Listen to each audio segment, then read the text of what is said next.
morning everyone, my name is Angel Laurente and today we will tackle the chapter 4 which is all about the varieties and registers of spoken and written language. But before we start, let's know first the learning outcome of our topic. So at the end of our report, we expect that all of us could adopt cultural and intercultural awareness and sensitivity in communication of ideas. So for now, let's start the discussions about the varieties and registers of spoken and written language. First is the background. To understand the meaning of language varieties, it is important for us to consider how lex differ from standard English. Even what's constituents as standard English is a topic of hot debate among the linguists. So what is standard English? Standard English is a controversial term for a form of English language that is written and spoken by educated users. For some linguists, Standard English is a synonym for good or correct English usage. Others use the term to refer to a specific geographical dialect of English or a dialect favored by the most powerful and prestigious social group. On the other hand, Standard English refers to both an actual variety of language and an idealized norm for English acceptable in many social situations. It plays a crucial role in our educational system as the kind of English that all children are expected to be able to use in speaking as well as in writing. A Standard English is a variety of language that is used by our governments, in the media, in schools, and for international communication. Varieties of language develop for a number of reasons. Differences can come about for geographical reasons. People who live in different geographical areas often develop distinct dialects variation for Standard English. So it means that those who belong to a specific group, often academic or professional, will tend to adopt jargon that is known to and to understood by only members of that selected group. Even individuals develop edulects, their own specific ways of speaking. So let's go with the dialect. So what is dialect? So dialect is a variation of lexicon, variation of pronunciation or phonemes, and also a variation of grammar or syntax. So for now, let's discuss the dialect further.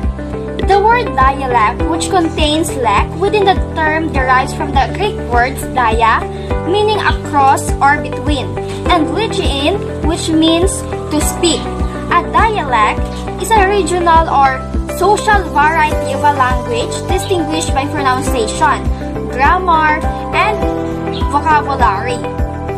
The term dialect is often used to characterize a way of speaking that differs from the standard variety of the language. Dialect is the broader term and subsumes of accents. For example, if someone notices all the pronunciation differences in the speech of someone else and no language differences, he is perceiving an accent. But if he hears pronunciation and language differences, he is hearing a dialect that differs from his own. So let's go with Sarah Thomason of the Linguistic Society of American Notes. Based on her notes, all dialects start with the same system and their party-independent history leave different part of the parent system intact. This gives rise to some of the most persistent myths about language, such as the claim that the people of Appalachia speak pure Elizabethan English. So that certain dialects have gained negative connotation in the US or United States, as well as in other countries. Instead, the term dialect prejudice refers to discrimination based on a person's dialect or way of speaking. So dialect prejudice is a type of linguicism or discrimination based on dialect. In the article Applied Social Dialectology published in Social Linguistics and International Handbook of Science of Language and Society of Carolyn Temple and Donna Christians, they observed that Dialect prejudice is endemic in public life, widely tolerated and institutionalized in social enterprises that affect almost everyone, such as education and the media.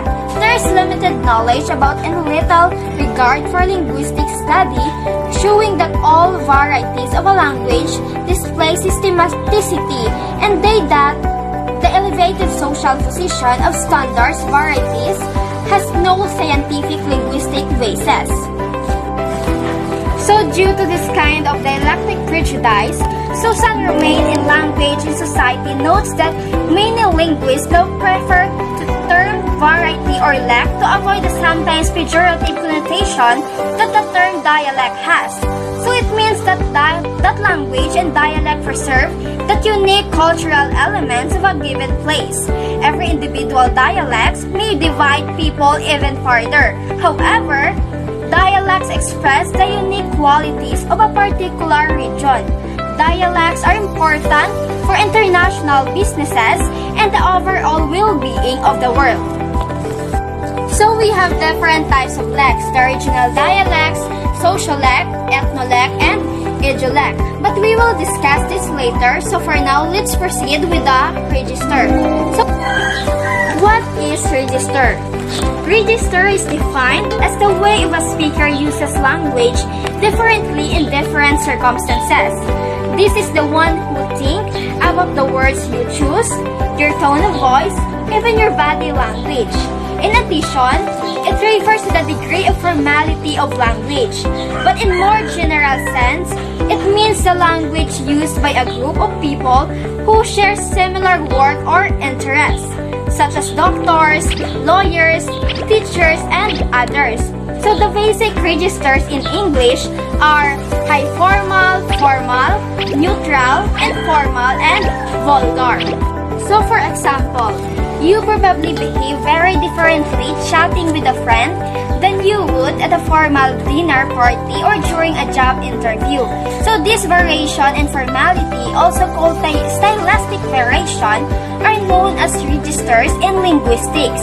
So they are determined by such factors such as social occasions, context, purpose, and audience. So registers are marked by a variety of specialized vocabulary and turns of phrases, colloquialism, and the use of jargon and a difference in intonation and pace. Registers are used in all forms of communication, including written, spoken, and sign, which depends on grammar, syntax, and tone. The register may be extremely rigid or very intimate. So, it means that you don't even need to use an actual word to communicate effectively. So a half of exasperation during a debate or a grain while singing hello speaks volumes. So we should know that it is important to understand the differences between registers so we can use language that is appropriate for a particular situation. So it is important for us students, professionals, scientists, and even academics to know the formal register for writing papers, theses, and reports. Next is the jargon. So jargon refers to the specialized language of a professional or occupational group. On the other hand, it is the term for specialized or technical language that is only understood by those who are members of a group or who perform in a specific trade.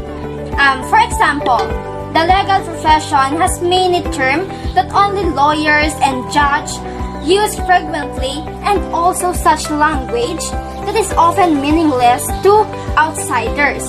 So also in a circle of friends, we always tend to use jargons that we as a group can understand. So to understand better, let's see the different statements of known personalities about jargons. So according to American poet David Lehman, jargons is a verbal sleight of hand that makes the old hat seem newly fashionable. It gives an air of novelty and fashion profundity to ideas that, if stated directly, would seem superficial, stale, frivolous, or false. So in addition to George Parker, he describes jargon in a similar vein in a 2016 article in the New Yorker magazine. So he stated that professional jargon on Wall Street, in humanities departments, in government offices can be a fins race to keep out the uninitiated and permit those within it to persist in the belief that what they do is too hard, too complex, and to be questioned. Jargon acts not only to euphemize but to license, setting insiders against outsiders and giving the flimsiest notion a scientific aura. Also, according to Pam Fitzpatrick, a senior research director at Gardner, a Stamford, Connecticut-based research and advisory firm specializing in high-tech, writing on LinkedIn puts it more bluntly. So jargon is waste, wasted breath, waste energy. It absorbs time and space, but does nothing to further our goal of persuading people to help us solve complex problems. So in other words, jargon is a fast method of creating a sort of dialect that only those this inside group can understand. Jargon has social implications similar to dialect prejudice, but in reverse, it is a way of making those who understand this particular variety of language more erudite and learned. Those who are members of the groups that understand the particular jargon are considered smart, while those on the outside are simply not bright enough to comprehend this kind of language or to understand jargons. In addition to distinctions discussed previously, let's discuss the different types of blacks, also echo the types of language varieties. So we have 4 types of blacks. First is regional dialect. So regional dialect is a variety spoken in a particular region. Also, it is known as regiolect or topolect. It is a distinct form of a language spoken in a particular geographical area. So for example, if the form of speech transmitted from a parent to a child is a distinct regional dialect, that dialect is said to be the child's vernacular, which leads to every people in different places will have different dialects, and these differences will enhance cultural diversity and increase independence among Filipinos. So those vernacular language we have in different places is considered as regional dialects.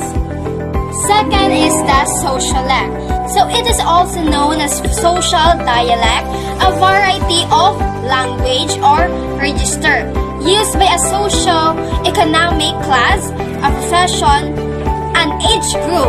So it means that it's a variety of language associated with a particular social group, produced due to the effects of education, occupation, social class, religion, and etc.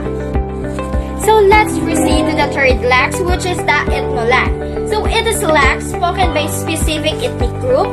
For example, the Ebonics, the vernacular spoken by some African or Americans, is a type of ethnolect, notes E2F, a language translation firm. So on other hand, it is generally defined as the linguistic diversity that marks speakers as members of ethnic groups who originally used another language or distinctive variety. And lastly is the edulect. So according to E2F, it is the language or languages spoken by each individual. So for example, if you are multilingual and can speak in different registers on style, your edulect comprises several languages and each of them has a multiple registers and style. So a person's edulect is all-encompassing in that it includes linguistic features related to dialect and sociolect. So another example in edulect is while being influenced by a wide range of other sources of variation, such as their life experiences, language encounters, what they have read on and listened to, where they have been schooled, jobs they have had, their favorite hobbies and pastimes, and their parents, friends, and teachers. An edulect, therefore, is not stable in its entirety. In the end, language varieties come down to judgment, often illogical, that are, according to Edward Finnegan, in language, its structures and use, imported from outside the realm of language and represent attitudes to particular varieties or to form of expressions within particular varieties. To conclude, language varieties or lex that people speak often serves as the basis for judgment and even exclusion from certain social groups, professions, and business organizations. So as you study language varieties, keep in mind that they are often based on judgment to one group and making in regard to another. So that's all for my report, and I hope you have learned a lot from my topic. So the next topic is about register and style, and that will be discussed by the next reporter. Thank you.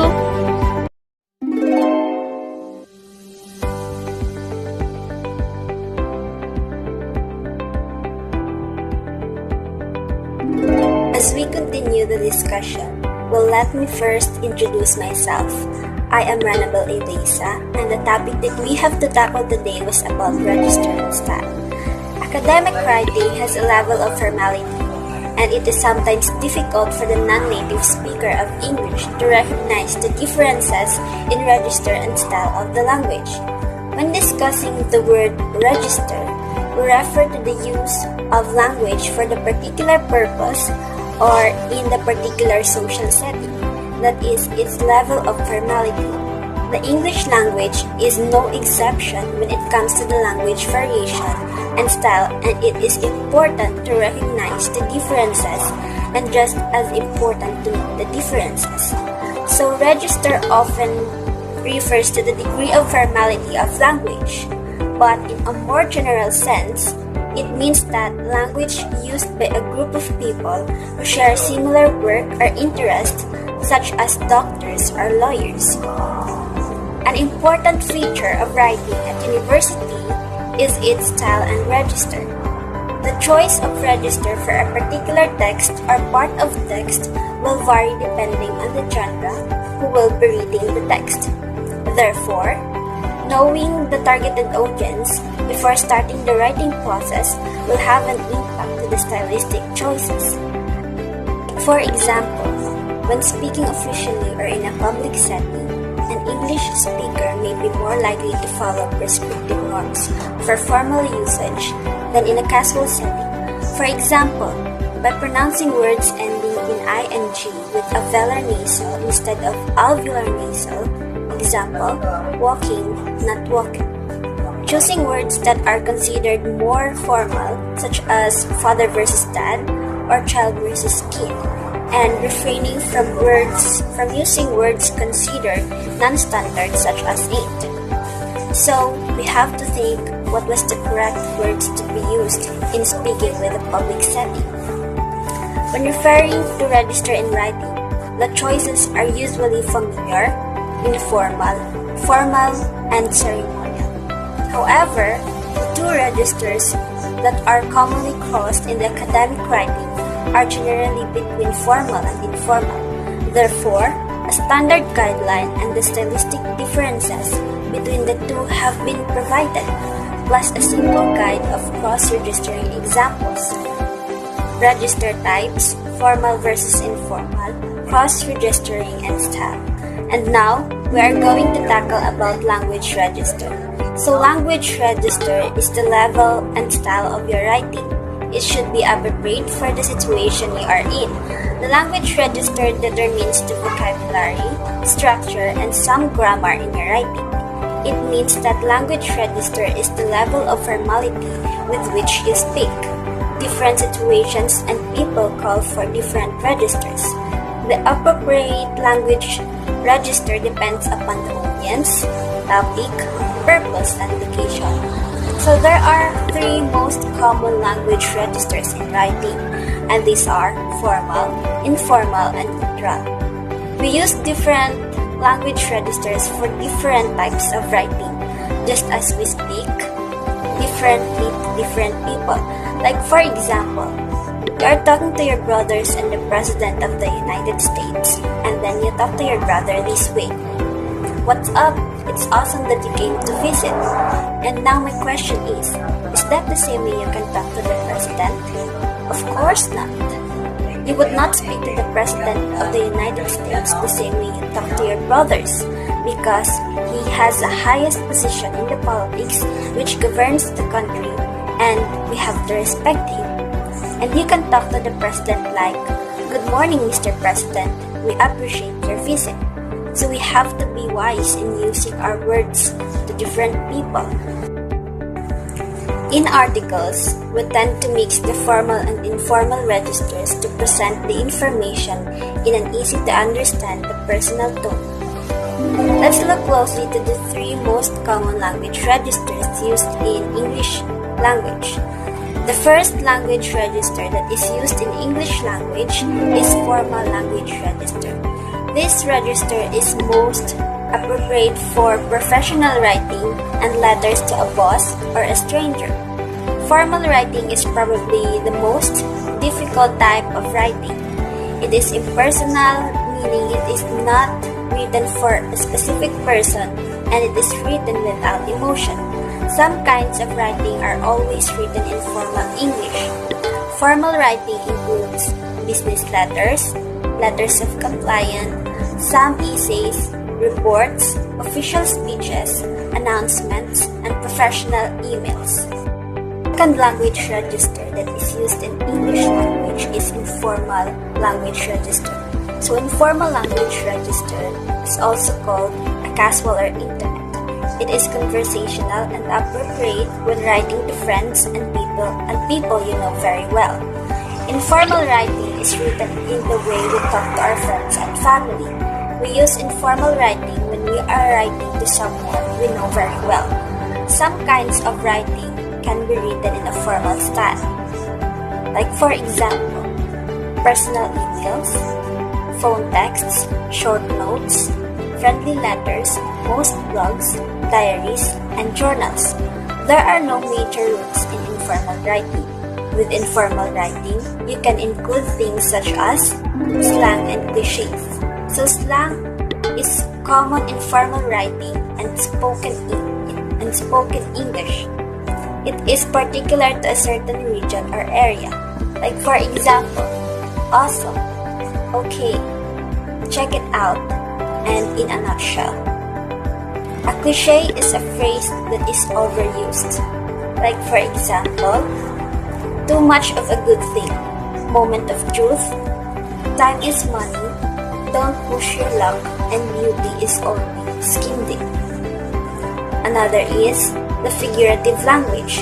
Figurative language refers to the use of words in a way that deviates from the conversational order and meaning in order to convey complicated meaning, colorful writing, clarity, and evocative comparison. It uses an ordinary sentence to refer to something without directly stating it.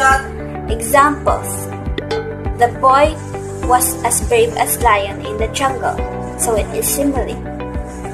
The warrior has a heart of stone, a metaphor, and many more. Symbols and abbreviations. For example, at, equal to, and less than, many more. So abbreviations, like for example, the abbreviation of students is STS, and the abbreviation of for example is E.G. and many more. Another is the acronyms, like for example, LOL or laughing out loud, ASAP, as soon as possible, and FYI for your information. Another is incomplete sentences, like for example, on the way home. Another is short sentences, first person, second person, and third person. For example, I, you, we, and us. Another is paragraphs or no paragraphs, the jokes, personal opinions, extra punctuations, passive and active voice. Passive and active voice. Active voice is what subject does, and the passive voice focus is on the action. Like for example of the active voice is Ram killed Ravan, and the passive voice Ravan was killed by Ram.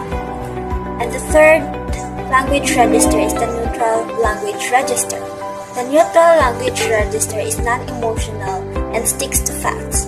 It is most appropriate for technical writings. We use the neutral language register with non-emotional topics for and information. Neutral writing is not necessarily formal or informal. It is not usually positive or negative. The neutral register is used to deliver facts. Some writing are written in a neutral register. This means that they are not specifically formal or informal. Writing in a natural language register includes reviews, articles, some letters, some essays, and technical writing.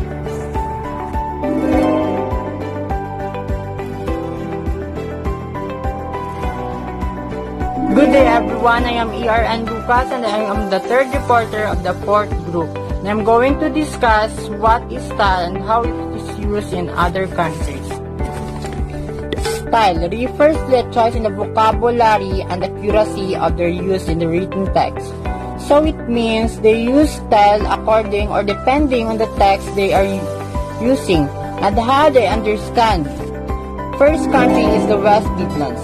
The researcher took a particular place in the West Midlands of the UK and looked for the variation on how they use English in creative spoken performances, such as comedy, drama, and poetry, as well as written text such as newspaper, stories, and poems written in their dialect. The result of this research suggests that people are increasingly and deliberately using English in the way that defines them in a particular place.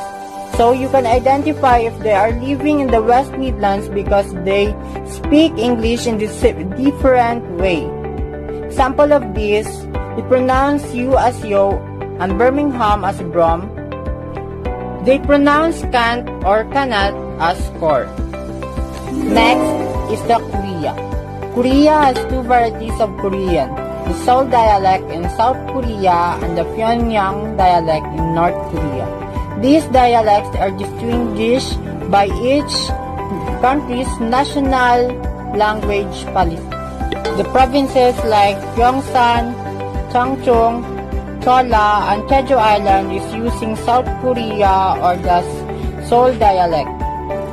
In North Korea, provinces like Hangkyong, Pyongan, Gwanghwae are using Pyonghang dialects. Some of these dialects are not easily or mutually intelligible. Korea was influenced by the Chinese, but they adopted their own writing system in 16th century.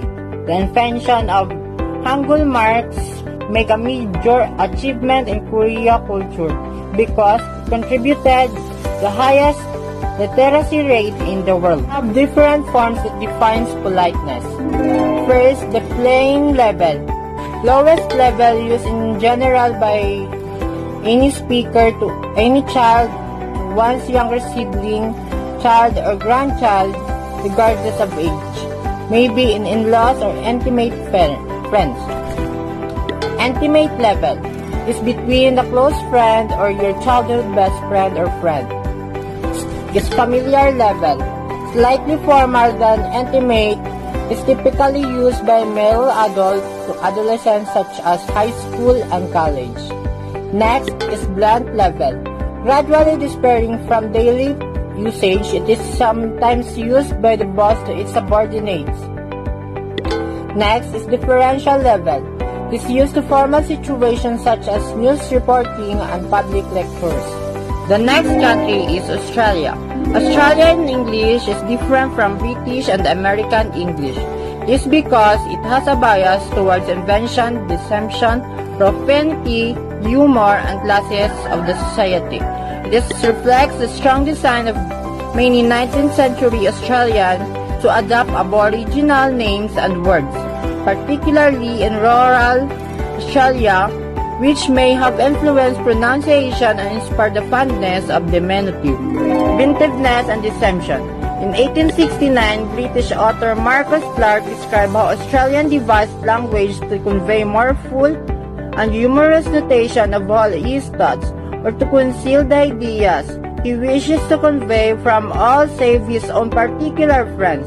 The most notable method of concealment was Cockney rhyming slang. Rhyming slang created an Indian type of sentence out of two or more words, the last of which rhymed with intended words. For example, lights of meal were feet and hit the frog, and toad was hit the road. Aside from rhyming slang, another method that convicts used to conceal true meaning of words to turn the meaning of word upside down. Example of bastard or ratbang. This term used for endearment as well as to insult. Is the only way to know upside down was to infer from tone of the sentence and context it was used.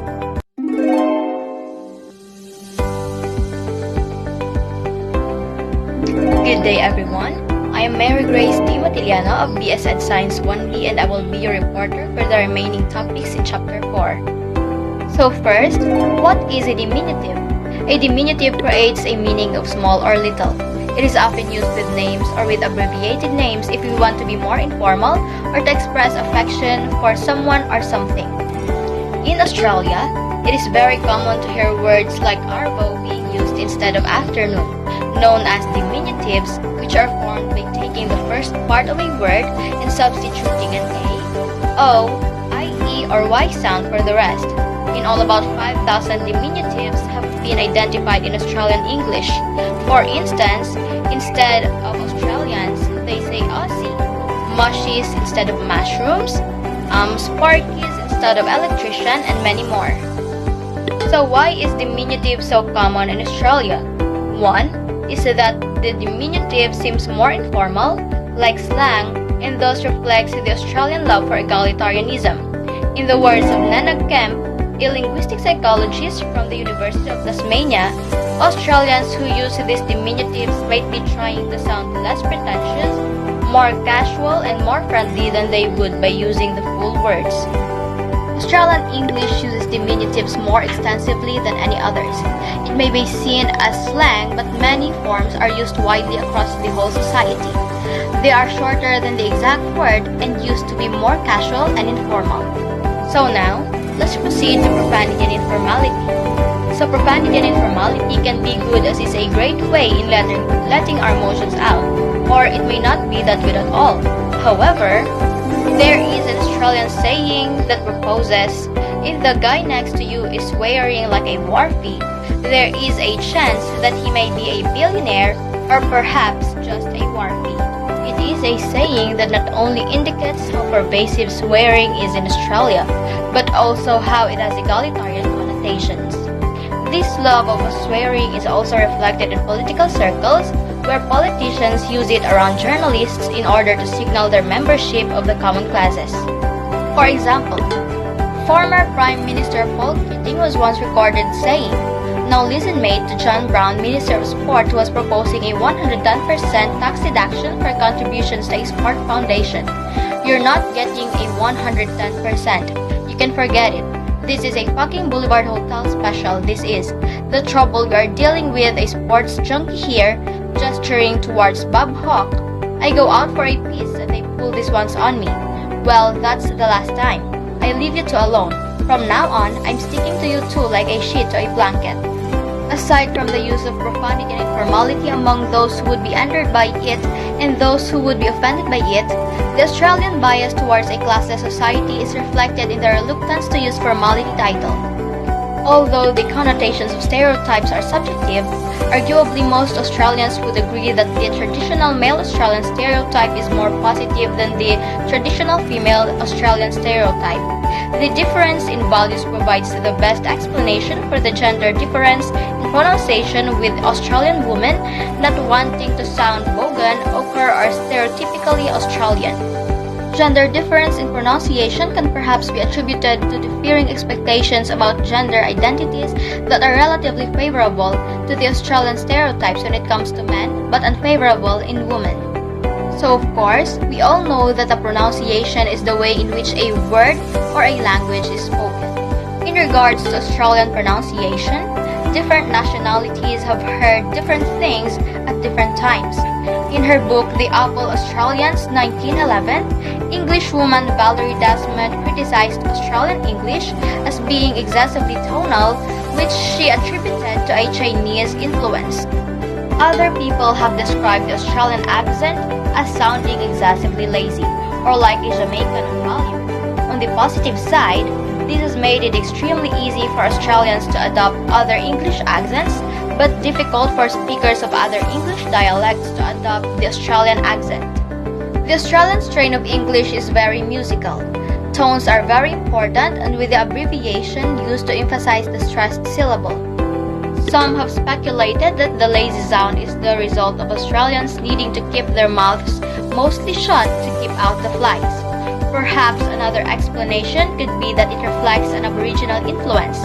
Although Aboriginal languages are extremely diverse throughout Australia, they share a propensity to end each syllable with a vowel sound, thus making sentences sound extremely smooth.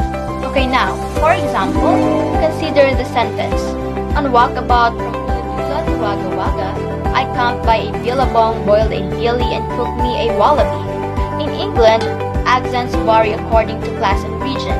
In America, they vary according to race and region. Unlike America or England, Australia has no variance in speaking according to class, race, or region. Instead, the accent varies according to ideology or gender. So now, let's proceed to Japan. Japan is made up of over 6,800 islands in all, and many of those are mountainous. As a result, numerous variations have developed over centuries. In Japan, it is not correct to refer to the differences in languages as dialects, as they are the same language with the same vocabulary, albeit with a few grammatical differences and variations in each accents. The Tokyo accent is normally taught in all language schools, although it is also very common to hear the Osaka accent. Japanese people in all major cities will be able to speak and understand these accents, which are regarded as being clearer.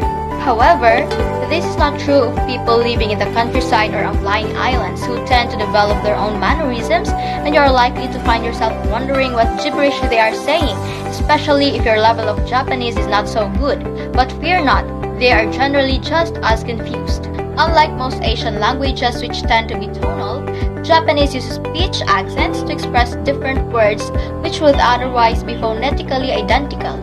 Pitch accents to express that after an accented syllable or mora, the pitch falls. The words differ depending on which syllable this drop in pitch follows. The canonical example is seen in the Japanese word for chopsticks, hashi, which has the accent on the first syllable. Japanese words of different origins are used in different registers in the language. Kanji is typically used comparatively for formal academic words, while Yamato Kotoba is used more in the daily words.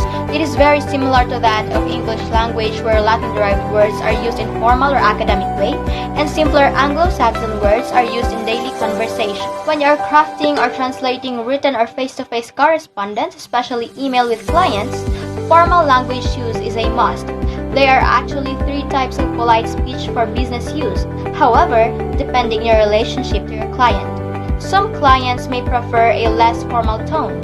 Others may prefer to keep business communications in a formal register. The Japanese language has many honorifics, which is referred to as keigo, sonkeigo, or showing respect. Have you already watched the movie? In this case, the verb watch is adapted to the most polite version. This version of the verb should always be used when talking to clients. It is a special form of alternate word used when talking about superiors and customers. It is not used to talk about oneself. Kenjugo, or showing respect by downgrading yourself. I have read your proposal. In this phrase, the verb read is adapted to show that the person humbly read what a superior had written. It shows respect for the proposal and humbles the reader. This type of formal language is often used when talking to colleagues. This is a very unique expression where you sound humble since your expression includes a certain type of verbs that lower towards yourself, your close family member, or your colleagues. Tainigo or showing politeness. It's raining today. Although it isn't addressed to a specific person, this phrase is a generally polite way of saying it is raining. This form of politeness is used all around. So this is technically the third level of Japanese, used mainly when expressing a very high degree of formality and politeness. An example of this is using desu and masu at the end of your sentence. Tainigo can be used for both yourself and referring to other people. It can be easy to mix the different types of formal language up. For instance, if you are talking to your boss, you must use polite language with him. But if you are talking to an external client about your boss, you should use language that downgrades both your boss and yourself in the conversation. So now, here are some more ways to show respect. If you're working with clients in person, another way to show respect is to bow. Like the rules for formal language, the conventions for bowing change depending on the respect and politeness you want to show. Typically, the deeper you bow, the greater respect you show. A 15 degrees bow is a casual bow one might use when greeting someone. A 30 degrees bow is more formal and show respect and is the most common bow in business setting. Use a 45 degrees bow to show deep gratitude, to apologize, or to be very polite. Furthermore, a handshake is appropriate upon meeting. The Japanese handshake is limp and with little or no eye contact. Expressing gratitude is slightly different from obligatory gift giving. Even if you brought a gift for your Japanese host, once you return, it is a sign of good etiquette to send a handwritten thank you card. It will be very appreciated.